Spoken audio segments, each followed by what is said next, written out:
श्री हरिराम बाबा बड़े अनुरागी संत से, भगवान का प्रत्यक्ष दर्शन उनको हुआ। उनके पद बड़े सुंदर हैं, करुण पुकार करके महाराज जी ने प्रकाशित किए, उनकी रचना है। नाम प्रेमी संत थे, एक जगह रहते नहीं थे, विचरते रहते। वो तो पैर टूट गया तो आके वृंदावन पड़ गए, नहीं तो 100 साल की उम्र तक वो एक जगह नहीं रहते थे, घूमते ही रहते, अकेले।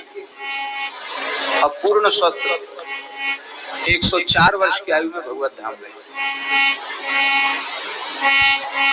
तो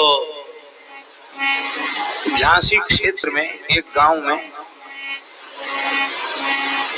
उनको ऐसे ही घर में निवास दे दिया जिसमें भूत प्रेत रहते। बहुत समय से बंद पड़ा था और वहां घर के मालिक नहीं रह पाते थे, वो दूसरी जगह रहते थे। तो वो बाबा जी के पास गए और बाबा से बोले कि बाबा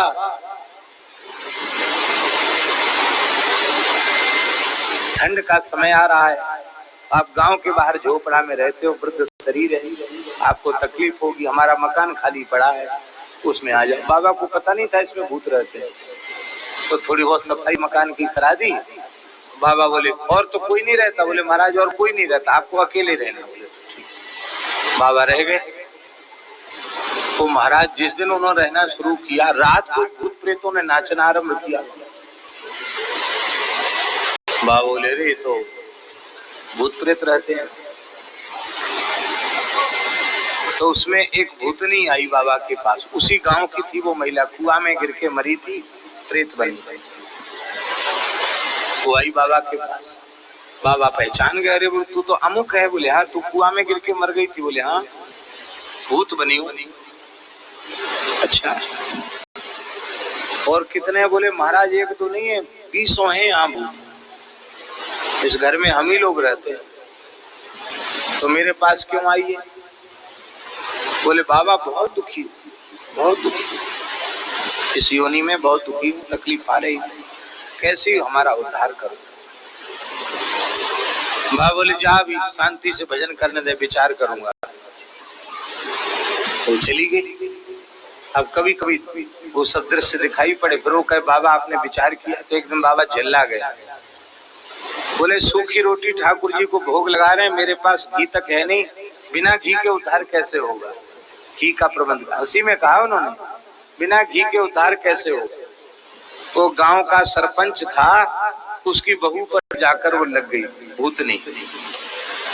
अब तो झाड़ फूक वाले लोग आए, तो उन्होंने कहा सच्ची घटना है गांव की महाराज। तो झाड़ फूक वाले आए, उन्होंने वो बुलवाते हैं ना कौन है, तो उसने कहा कि तुम्हारे गांव में अच्छे भजनानंदी संत रहते हैं और सूखी रोटी खा रहे हैं, घी नहीं है उनके पास।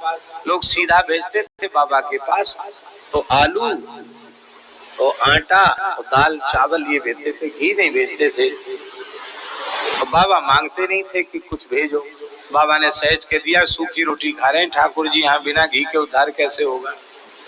तो वो बोली सरपंच से, देख तेरे घर में गैया का जितना घी है ना, सब तू अभी भेज किया, नहीं तो तेरी बहुएं मार डालूंगी, ले जाऊंगी अभी। तो 3 किलो घी था उसके पास गाय का, बाकी भैंस का था। तो गाय का घी तुरंत लेकर के वो गाय का घी लेकर के जैसे ही वो गया महाराज, वो जाकर के उसने बाबा को दिया और कहा बाबा ये लो घी, हमारी बहू के प्राण छोड़ो। बाबा बेचारे क्या पता उनको क्या हो गया, वो जैसे उन्होंने घी लिया भूतनी छोड़ के भाग गई। अब गांव ने पंचायत की, बोले भाई देखो बाबा तो सिद्ध है, इसको सीधे में घी जरूर भेजा करो, घी नहीं भेजोगे तो इसने तमाम भूत पाल रखे हैं, कभी किसी के घर पे कोई भूत भेज देगा। बाबा कोई तंत्र मंत्र वाले नहीं थे, वो तो राम राम करने वाले थे, वो कोई भूत प्रेत थोड़ी पालते थे।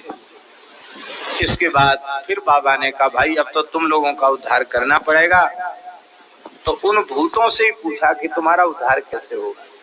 उन्होंने कहा कि हम शिव भक्त हैं, शिव पुराण सुनने से हमारा उद्धार होगा।